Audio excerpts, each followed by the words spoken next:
చాలా రోజుల తర్వాత చిట్టి తల్లి వచ్చింది. రావడం ఒక 10 మినిట్స్ అట్లా సైలెంట్గా ఉన్నది. రాక్షసత్వానికి కేర్ ఆఫ్ అడ్రస్ ఎవరని అంటే నేను మాత్రం మా పుట్టదని పేరు చెప్తా. అంత అల్లరి చేస్తుంది. అట్లా అల్లరి అవుతుంది కాబట్టి మేము ప్రతిసారి రాక్షసి అంటాం.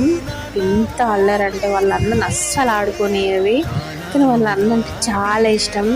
వాడు పక్కన ఉన్నప్పుడు ఏ పిల్లలతో ఆడుకోదు, వాడితో మాత్రమే ఆడుకుంటుంది.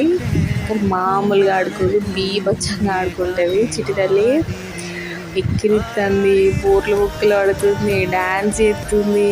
ప్రణయ్ పడుకుంటే కూడా అసలు పడుకోనిత్తలేదు. ఎంత అల్లరి అని అంటే పొట్టిది ఫుల్ పెద్దగా అయిపోయింది. డొమ్మరి గంటలు అయితే పదే పదే వేసి నాకు, ప్రణయ్కి, వాళ్ళ అన్నకి.